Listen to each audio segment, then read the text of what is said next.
সুপ্রিয় শিক্ষার্থী বন্ধুরা, আজকে আমরা ইন্টিগ্রেশন থেকে একটি গুরুত্বপূর্ণ সৃজনশীল প্রশ্ন আলোচনা করব। তো এই প্রশ্নটি খুবই গুরুত্বপূর্ণ তোমাদের পরীক্ষার জন্য। তো এখানে আমাদের যেটা দেওয়া আছে সেটা হলো যে f of x equal to 1 divided x square into x minus 1 এবং আরেকটি দেওয়া আছে একটি পরাবৃত্তের সমীকরণ y square equal to 6x এবং একটি সরলরেখার সমীকরণ y equal to x। তো ক নম্বর প্রশ্ন যেটা বলছে, আমরা প্রথমে ক নম্বর প্রশ্নটা সমাধান করব। তাহলে ইন্টিগ্রেশন x ln x নির্ণয় করো। তো এটা আমরা এখন নির্ণয় করব।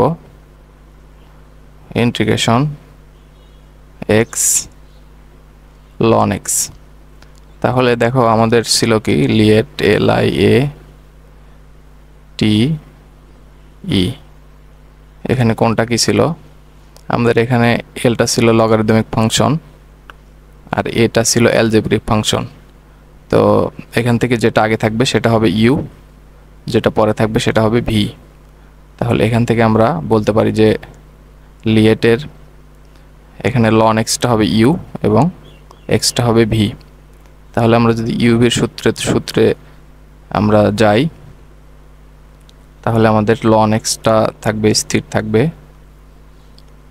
Integration x minus integration ddx of আমাদের ln x হবে ddx অফ ইউ সূত্র মতে। তাহলে আমরা ln x কে আমরা ইউ ধরে নিয়েছিলাম, ইন্টিগ্রেশন x ইন্টু dx। তো x এর ইন্টিগ্রেশন হলো x square divided by 2 into ln x minus integration ddx of ln x, এটা হবে 1/x আর x স্কোয়ার এটার সাথে একটা dx হবে, আর এখানে হবে হলো x square divided 2 into dx। তো এখান থেকে আমরা এই x আর এই 2 কাটতে পারি। তো এখান থেকে আমরা যেটা পাবো x square by 2 into ln x minus এখানে থাকবে হলো x বাই 2, তাহলে হাফটা সামনে আসলো, ইন্টু x এর ইন্টিগ্রেশন হলো x square divided 2 plus c। তাহলে এখান থেকে যদি আমরা 1/4টা কমন নেই তাহলে আমাদের এখানে যেটা থাকবে এখানে হবে 2 ln x minus x square plus c। তো এটাই আমাদের অ্যান্সার। তো এখন আমরা খ নম্বরটা সমাধান করব। খ নম্বর প্রশ্ন যেটা বলছে, তো খ নম্বর প্রশ্নে বলা হচ্ছে integration f of x dx নির্ণয় করো। তাহলে f of x সমান আমাদের যেটা দেওয়া আছে সেটা আমরা এখন লিখে নেব।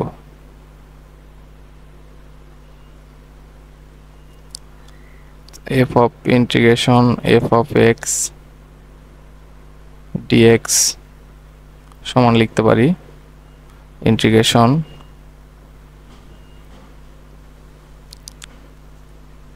One divided x square x minus 1। তো এখান থেকে আমরা একটা x কমন নেব, একটা x কমন নিলাম। তাহলে এখান থেকে আমরা যেটা পাবো সেটা হলো 1 divided x into x minus 1 into dx। তো বন্ধুরা এখন আমরা এই ব্যাপারটা এই যে x ইন্টু x মাইনাস 1 যেটা আছে এটাকে আমরা আংশিক ভগ্নাংশে ভাঙবো। তো আংশিক ভগ্নাংশে ভাঙার কিছু রুলস আছে, a এবং b ধরে নিতে হয়। তো আমরা ওই দিকে যাচ্ছি না, আমরা এটা থাম্ব রুল দিয়ে করব। তো এটা করার জন্য আমাদের প্রথমেই এটাকে আমাদের এটা এখানে দেখতে হবে কয়টা অংশ আছে। এখানে আছে হলো দুইটা অংশ, x into x minus one. তাহলে এটাকে আমরা লিখে নেব এইভাবে, ইন্টিগ্রেশন 1/x থাকলো। তো এখান থেকে আমরা প্রথমেই x লিখে নিব, আর এখানে লিখে নেব x মাইনাস ওয়ান। তো প্রথমে আমরা এখানে এই যে এক্সটাকে 0 ধরবো, এই এক্সটাকে 0 ধরে এই ফাংশনে বসাবো। এই যে এখানকার যে ফাংশনটা আছে এই ফাংশনে বসাবো। তো এক্স এর জায়গায় 0 বসাবো।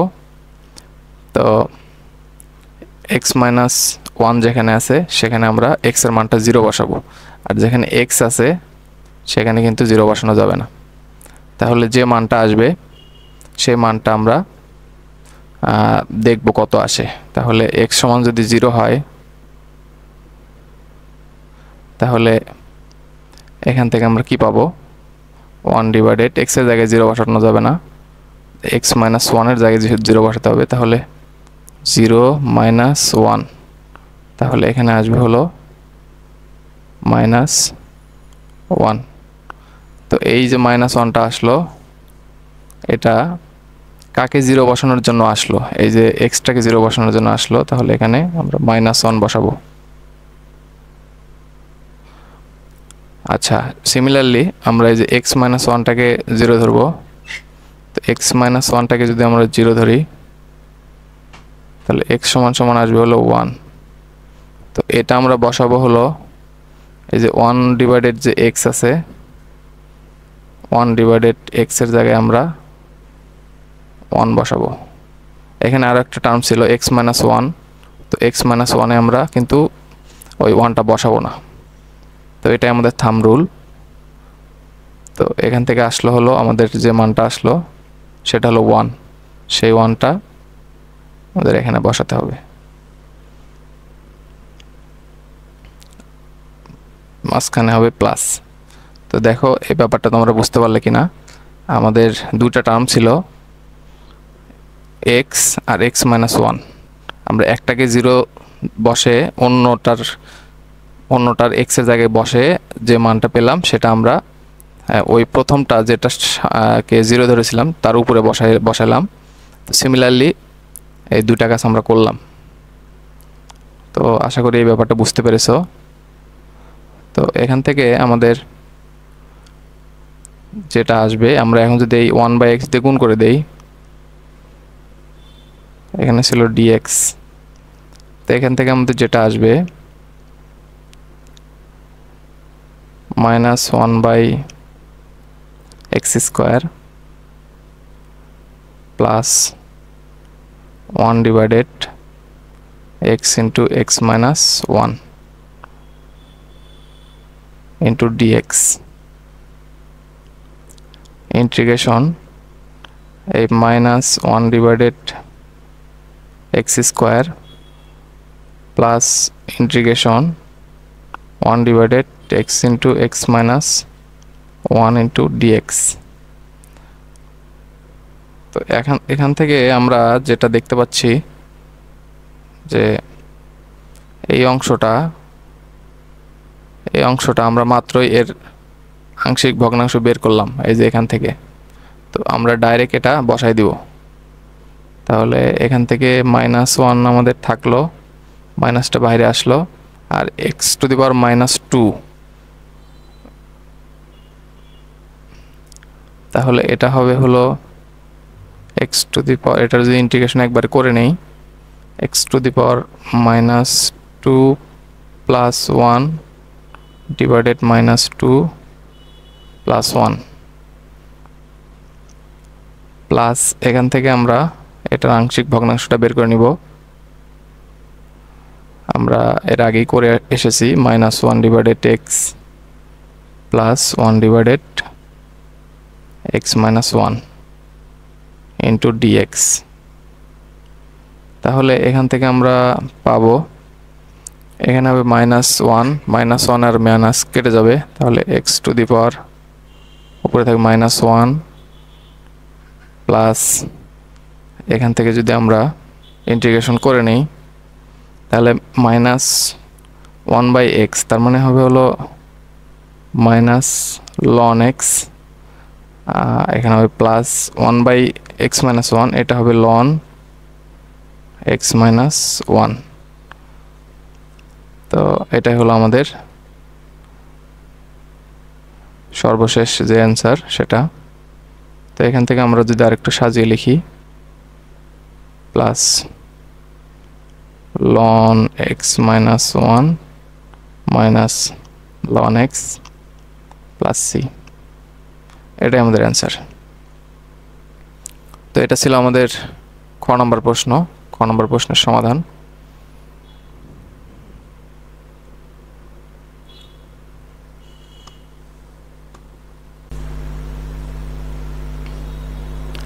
তো এখন আমরা গ নম্বর প্রশ্নটা সমাধান করব। তো গ নম্বর প্রশ্নে যেটা বলা হচ্ছে, এখানে একটি পরাবৃত্তের সমীকরণ যেটা হলো y² = 6x, আর একটি সরলরেখার সমীকরণ যেটা y = x, এই দুটা সমীকরণ দেওয়া আছে। তাহলে আমরা এখান থেকে লিখতে পারি y² = 6x, এটাকে দিলাম হচ্ছে নাম্বার 1, এবং y = x, এটাকে দিলাম হচ্ছে নাম্বার 2। তাহলে এটার চিত্রটা কীরকম হবে সেটা যদি আমরা একটু দেখে নেই। এটা চিত্রটা হবে হলো, এটাকে যদি x এবং y অক্ষ বিবেচনা করি, তাহলে এখান থেকে আমরা পাবো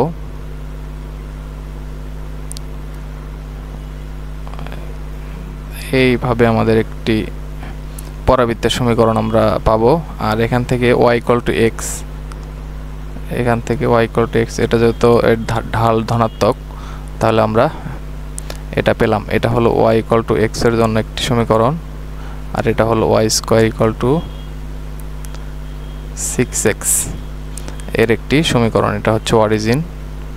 তাহলে এখানে আমাদের কমন অংশ হলো যে এটা, এই অংশটা আমাদের কমন অংশ। তো এর ক্ষেত্রফলটা আমাদের বের করতে হবে। তাহলে ক্ষেত্রফল বের করার আগে এর লিমিটটা আগে বের করতে হবে, এটা কত থেকে কত পর্যন্ত যাবে, এর ইন্টারসেক্টিং পয়েন্ট এখানে, এই দুটো ইন্টারসেক্টিং পয়েন্ট আমাদের বের করতে হবে। তাহলে সমীকরণে 1 এবং 2 যদি আমরা সমাধান করি,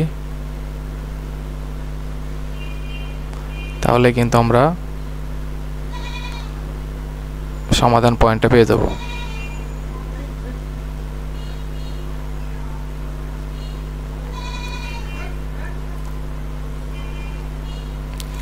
তাহলে এখান থেকে আমাদের দেওয়া আছে হলো y² =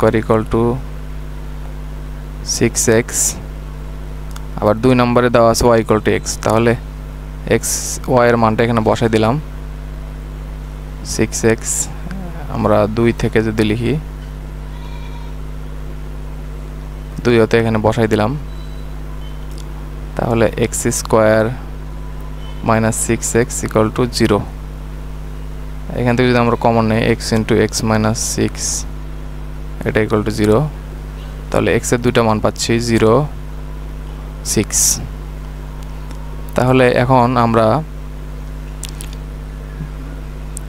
x এর লিমিট পেয়ে গেলাম 0, 6। তাহলে এখানে আমাদের আমরা এখন y1 সমান লিখতে পারি যে y1² = 6x, y1 সমান হচ্ছে প্লাস মাইনাস √6 × √x, এটা আমরা বলতে পারি। আবার y2 সমান x। তো এখান থেকে আমরা এই y1 এর মানটা আমরা পজিটিভ ধরব। y1 হচ্ছে আমাদের প্লাস √6 × √x। তোমরা গ্রাফ থেকে দেখতে পাচ্ছ এটা কিন্তু পজিটিভ ধনাত্মক অংশের দিকে সেট করেছে, এটা নেগেটিভ অংশে আসে নাই, সেই জন্য কিন্তু আমাদের শুধু পজিটিভটা নিতে হবে। তাহলে এখান থেকে যদি আমরা বলে দেই এক্স অক্ষের উপরে y1। তো এটা আমরা বললাম। তাহলে আবদ্ধ অংশের ক্ষেত্রফল এখন আমরা কিভাবে বের করব? তাহলে এখন থেকে আমরা লিখতে পারবো আবদ্ধ অংশের ক্ষেত্রফল, এই দুইটার বিয়োগফলের ইন্টিগ্রেশন হবে।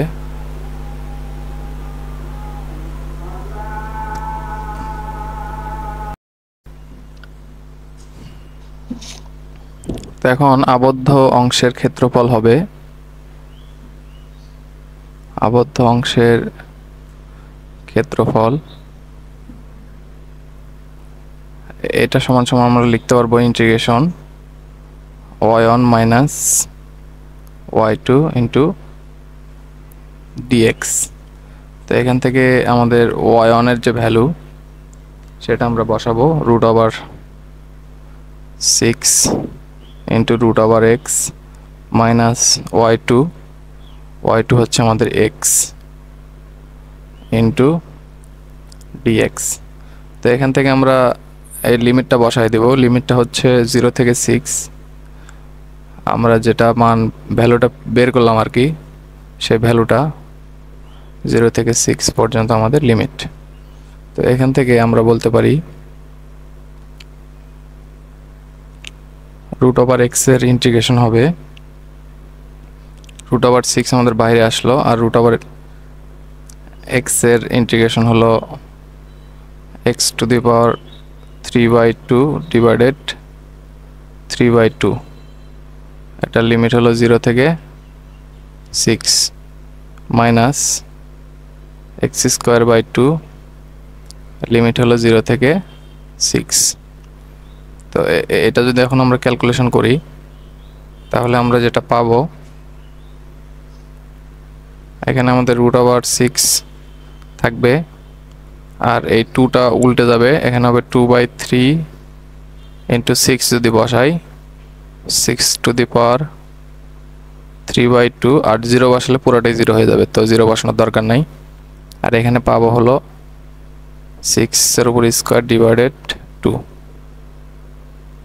তো এখান থেকে আমরা যদি ক্যালকুলেশন করি 6⁵3/2 এটার ভ্যালুটা কত হবে, আমরা যদি ক্যালকুলেটর একটু বসাই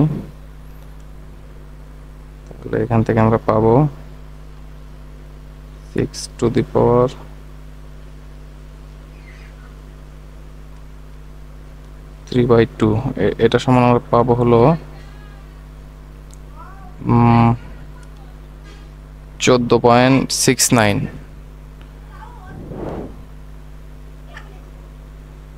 তো এখান থেকে আমরা পাচ্ছি হলো 2/3 ইন্টু 14.69 মাইনাস 36 ডিভাইডেড বাই 2। তো এটা আমরা পাচ্ছি। তো ফার্দার যদি ক্যালকুলেশন করি